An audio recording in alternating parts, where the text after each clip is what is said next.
પણ આજની કરુણતા જે છે આપણે બધા સારી રીતે જાણીએ છીએ કે સારા સારા સમાજ જેને કહેવાય, જેને ઉજળિયાત વર્ગ કહેવાય, અને એના માવતર વૃદ્ધાશ્રમોમાં જતા હોય.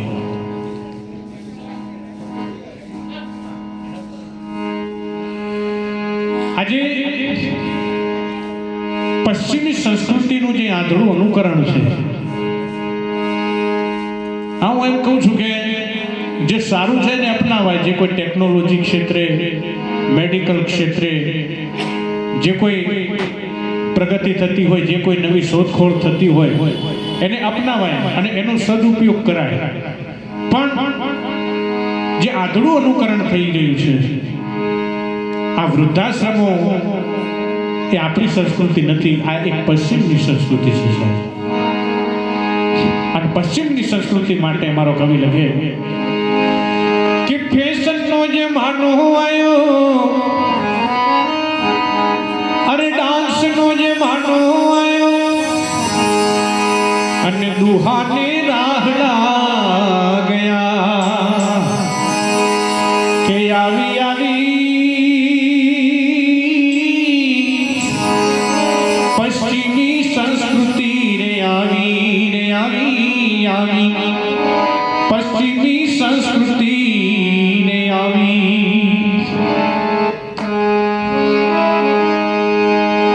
અરે બાજરીના રોટલા ગયા, એ બાજરીના રોટલા ગયા,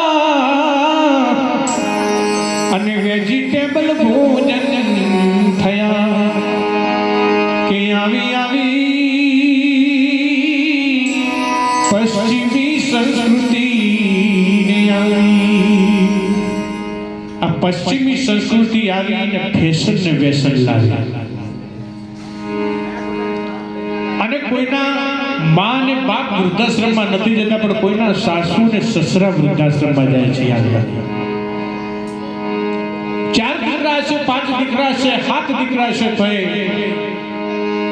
એ માવતરની પાસે હચવાશે, પણ લગ્ન થશે અને પછી માવતરને વૃદ્ધાશ્રમમાં જવાનો વારો આવશે, કાં તો એના વારા બાંધશે કે માં તારી ને બાપ મારો.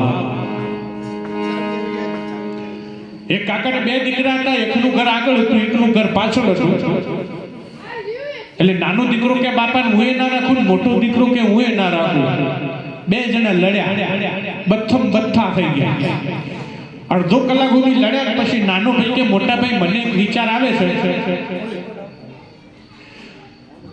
કે મને કેવો વિચાર આવે છે કે આપણે, મારું ઘર આગળ છે તમારું પાછળ છે, તો બાપાને આપણે મોભારા ઉપર લઈ જઈને હુડાઈએ, ત્યાંથી રગડી જે બાજુ જઈને પડે એ રાખે.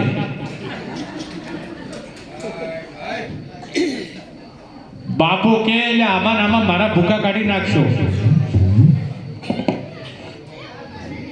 આના કરતા એક કામ કરો, મારી પથારી હવે સ્મશાનમાં રાખો, એટલે ગુજરી જાઉં તોય તમારે કષ્ટી ના પડે. બોલો, 3 દીકરા હોય ને, 3 દીકરા, એમાં એક કે આખી જિંદગી બાપુ આપણી પાસે પોહાશે નહીં, એટલે વારા કાઢે કે શિયાળામાં હું રાખું, ઉનાળામાં વચોટને કે તું રાખ, અને ચોમાસામાં નાના ભાઈને કે તમે રાખો. પછી જેમ ઋતુ ફરે ને એમ બાપાનો ખાટલો ફરતો હોય. અને પછી આપણે એને એમ કે હવે તમે કંઈક ભજન કરો, હરિનું નામ લ્યો. હવે આખી જિંદગી હરિનું નામ લીધું ના હોય, ગળપણમાં ઋતુ ફરે, પથારી ફરતી હોય, નાની એવી ખાટલી હોય, અને એ પાછી તૂટલી હોય, અને એમાં ફાટલી ગોદડી હોય, ખાટલાની નીચે પાણીની માટલી હોય, બાજુમાં દવાની બાટલી હોય, ગળપણની મિલકત આટલી હોય, અને હવે આમાં પછી હરિનું નામ શેનું ઉજવવો? આ એટલે કીધું છે કે રામ ભજી લે પ્રાણિયા પછી ભજાશે નહીં, અને કાયા થાશે તારી ડખણ વખણ, પછી તારે બેઠું રહેવાશે. અને એટલા માટે એમ કેવું પડે છે કે નાનપણથી ભજનમાં બેહવાની, કથામાં બેહવાની ટેવ રાખજો. નજીકમાં કોઈ સારા વક્તા આવતા હોય, આપણે કોઈ સંપ્રદાયનું નામ લઈને કહેતા નથી કે તમે અમુક સંપ્રદાયના સંતોનું સાંભળજો, પણ તમને એમ લાગતું હોય કે આ સંપ્રદાયના સંતો હારા છે કે આ મહાત્માજી હારા છે ને એમની કથા હારી છે, એમનું પ્રવચન હારું છે, તો ખરેખર બાળકોને મોકલજો અને એમનો લાભ લેજો સાહેબ. કારણ કે એનાથી કંઈક સારા સંસ્કારો આવશે. આપણું ઇનપુટ જેવું છે ને, ઇનપુટ એવા જ આપણી અંદર સંસ્કારોનું સિંચન થશે.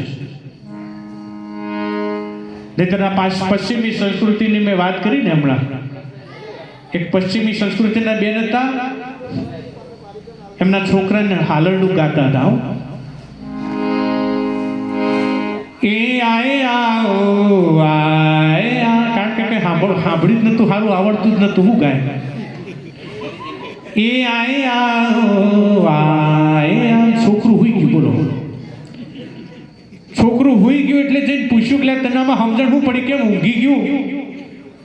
ઊંઘી ગયું ઉઠાડીને પૂછ્યું. બોલો, એટલે કે આવું ખોટું ખોટું વભળું એના કરતા હુઈ જવું સારું.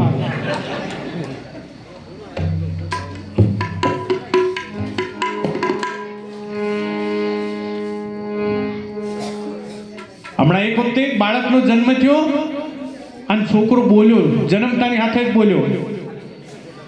હવે કાં તો છોકરો રોવે, અને રોતો ના હોય તો એને ખબર છે, મારીને થોડા થપથપાવીને એને રોવડાવે, રોવે ત્યારે ખબર પડે કે બાળક તંદુરસ્ત છે.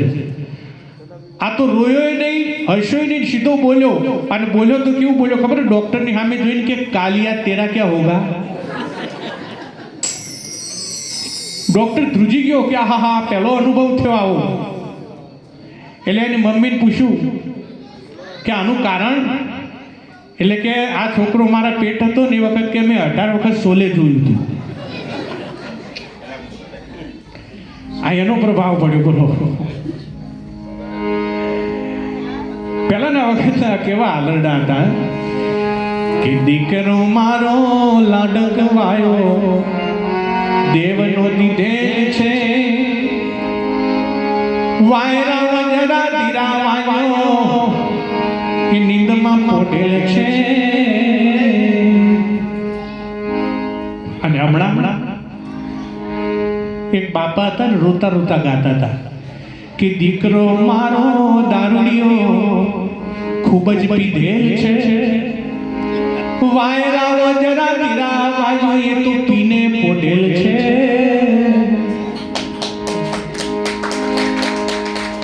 બોલ બોલ.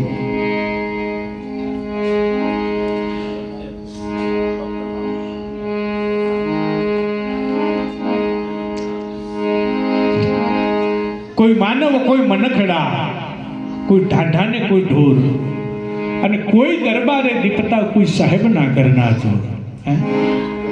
કેવા કેવા માણસો હોય સાહેબ આ જગતની અંદર. તમે જોજો, ઘણા માણસો દવાખાને કોકના ખબર અંતર પૂછવા જાય ને, ત્યાં પાછા દુઃખ વધારીને આવે. જઈને પાછા પૂછે હો કે બાપા શું થયું? એટલે કે બેટા મને હૃદયનો હુમલો આવ્યો. કે કેટલામાં આવ્યો? કે બેટા બીજો આવ્યો. તો કે બા હવે ખાલી ત્રીજો છેલ્લો જ બાકી રહ્યો છે, હો જરા સંભાળજો. અમારા મહેલામ પશા કાકાને પહેલો હુમલો આવ્યો, બચી ગયા. બીજો હુમલો આવ્યો, બચી ગયા. અને ત્રીજા હુમલે ઘણી કોશિશ કરી પણ ના બચ્યા. એટલે પેલાને પડે પથારીમાં પડે ધ્રુજારી છૂટે કે હવે કે આપણી પાસે હવે કોઈ ચાન્સ રહ્યો નથી. એમ બે દુર્ઘટનાઓ આવી ગઈ, ત્રીજી બાકી રહી.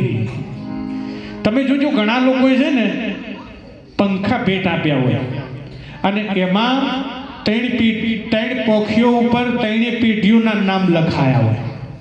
જેવી પંખાની સ્વિચ પડે ને એવી 3 પેઢીઓ ફરે. કેવી ફરે? અમૃત તરગોન અરગોન માધા માધા બેચર અમૃત તરગોન અરગોન માધા માધા બેચર અમૃત તરગોન અરગોન માધા માધા બેચર અમૃત તરગોન અરગોન માધા માધા બેચર અમૃત હાથ છેના પંખમ 3 પેઢીઓને ફેરવી નાખે. બોલો,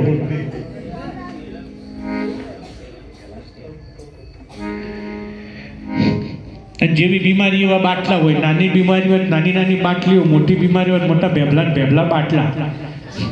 એમાં ઘણા તો ભેગા થવા માટે આવે ને થોડીક વાર પોતે ડૉક્ટર બની જાય, પેલા એક્સરે પાડેલા હોય ને જોવે અને કે અરે રે હાય હાય, એકચ્યુઅલી આમાં છે ને તમારા ફેફસા તો સાવ સડી ગયા છે. પેલો પડ્યો કે તમને એમાં ફેફસા દેખાય છે? અરે રે ડોક્ટરે તો ઢીંચણના ફોટા પાડ્યા હતા.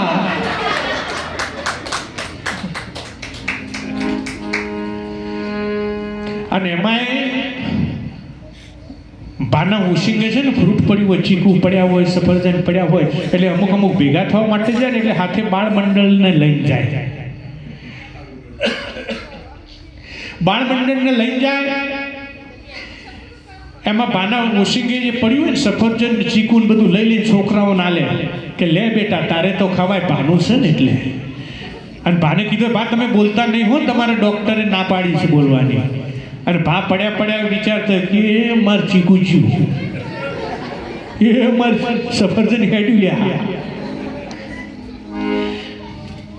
હમણાં એક જણે દવાખાનું કર્યું, પહેલા સરપંચની રજા લીધી. સરપંચ કે અમારા ગામમાં કોઈ બીમાર પડતું નથી, એટલે કે ના કે મને ટ્રાય કરવા દો. હવે ટ્રાય કરવા માટે દવાખાનું ખોલ્યું. પહેલા દિવસે જતો તો એક નનામી હામી મળી, રામ બોલો ભાઈ રામ, રામ બોલો ભાઈ રામ. એટલે આને પૂછ્યું કે કોણ ગુજરી ગયું? એટલે કે અમારા ગામમાં એક જૂના ડોક્ટર હતા ને ગુજરી ગયા. એટલે આને એમ થયું કે આપણા એક હરીફ તો ઓછા થયા. એટલે આને પૂછ્યું કે કોણ હતું, કેવી રીતે ગુજરી ગયા? એટલે કે ડોક્ટર હતા, ઘણા સમયથી દવાખાનું કર્યું હતું, પણ ગરાગી કોઈ રહેતી નહોતી એટલે ભૂખે મરી ગયા બચારા. હવે આને દવાખાનું કર્યું. પહેલા દિવસે એક દર્દી આવ્યું, હું કે ખબર કે સાહેબ આખી રાત ઊંઘીને સવારે ઉઠું ને પછી ઊંઘ જ નહીં આવતી. ડૉક્ટર કે ખોટી જગ્યાએ દવાખાનું કરી દીધું, આવું ક્યાં ભળે જ નથી. વળી એક બીજું દર્દી આવ્યું કે સાહેબ શું વાત કરું, દરેક ખાધા પછી ભૂખ જ નહીં લાગતી. ડૉક્ટર કે ભાઈ હું આવું ક્યાંય ભણ્યો જ નથી અને આવી કોઈ દવા જ નથી હોદાડી. અને અઠવાડિયા પછી એક જૂનું દર્દી આવ્યું. એટલે જૂનું દર્દી આવ્યું ને એટલે આને પૂછ્યું, ઉલ્લેખ કર્યા વગર, ચોખવટ કર્યા વગર સીધું પૂછ્યું તમે બાટલી લાયા? તે દર્દી કે સાહેબ મને શું ખબર, તમે પીતા હશો નકર બે લઈને આવો. બોલો ભેગા બેસી પીવો. માણસે ફેરો. હમણાં બસ સ્ટેશનની બાજુમાં એક જણે પાનનો ગલ્લો કર્યો, પણ પાન મસાલા ઓછા બનાવે, બધાને બસોના ટાઈમ વધારે ગયા. અને પાછો હતો દિલનો ભોળો, બધાને ટાઈમ કહેતો હોય ખરો. એટલે કોઈ આવે ને પૂછે કે ભાઈ પાટણ જવા બસ ક્યારે આવશે? એટલે કે 11 વાગે. વળી પાછું કોઈ આવીને પૂછે કે અમદાવાદ જવા બસ ક્યારે આવશે? એટલે કે 12 વાગે. આવી રીતે બધા જવાબ આપે. પણ પછી એને એમ થયું કે હવે કે મારે અહીંયા પાન મસાલા એટલા જ બનાવવાના કે પછી પાન મસાલા બનાવવાના ખરા કે પછી એટલા બધાને બસોના ટાઈમ જ કહેવાના? એટલે એને બોર્ડ હતું ને બદલી કાઢ્યું કે બસોના ટાઈમ અહીંયા પૂછવા નહીં. તે પહેલા જ દિવસે ઉબેટ આવ્યા. ઉબેટમાં ખબર પડે ને બધા, જો કે પડતી જ હોય. આ નળવા સિવાય બીજું કંઈ કામ કરે જ નહીં એનું ઉબેટ. અને તમે અમુક ગામની અંદર જાઓ ને એટલે ગામમાં અમુક લોકો બેઠા હોય ને એના ઉપરથી ખબર પડી જાય કે આ ગામ કેવું હશે. એટલે આ તો બોર્ડ બદલી કાઢ્યું કે બસોના ટાઈમ અહીંયા પૂછવા નહીં. તે પહેલા જ દિવસે ઉબેટ આવી કે બસોના ટાઈમ હોય નહીં પૂછવાના, તને શું જઈને પૂછવાના લ્યા?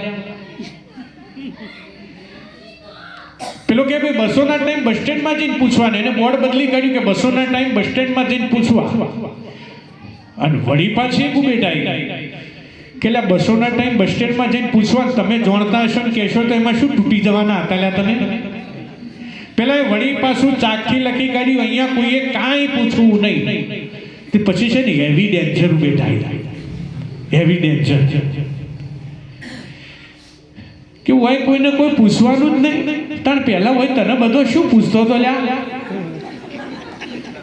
પેલાનો ધંધો બંધ કરાવ્યો. બોલો એટલું તો નહીં, પણ એક જગ્યાએ દાંતણ વેકવાનું ચાલુ કર્યું અને ત્યાં આગળ હખે ના જીવવા દીધો. બોલો એક જણને જઈને પૂછ્યું કે ભાઈ તમે પેલા ગલ્લાવાળા ને? પેલો કે હો પૈસા તો કે બસોના ટાઈમ જોણતા હશો. પેલા એ દાંતણ હવામાં ઉછાળ્યો. બોલો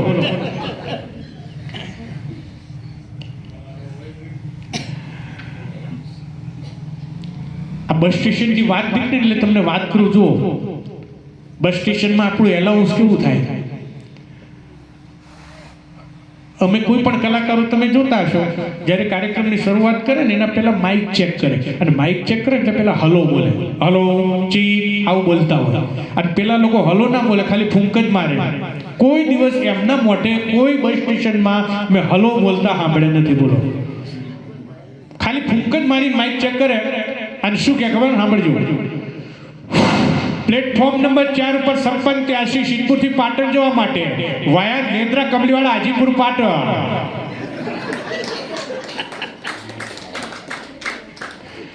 બસ નંબર 7385 સિદ્ધપુરથી અમદાવાદ જવા માટે વાયા ઊંઝા મહેસાણા અંબિકાનગર અમદાવાદ ઉપડવાની તૈયારી.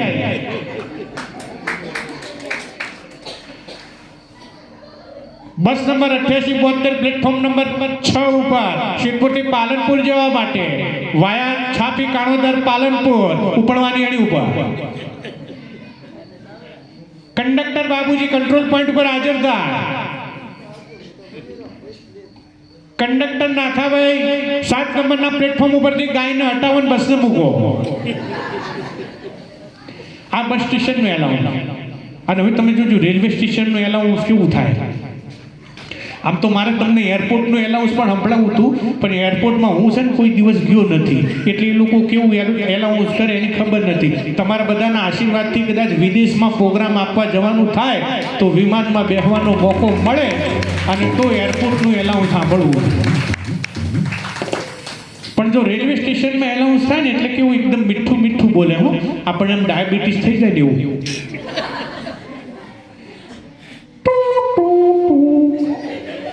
यात्रीगण कृपया ध्यान आपो, गाड़ी नंबर 900356 अमदावाद થી જમ્મુ તવી એક્સપ્રેસ પ્લેટફોર્મ નંબર 1 પર આવી રહી છે. ધન્યવાદ.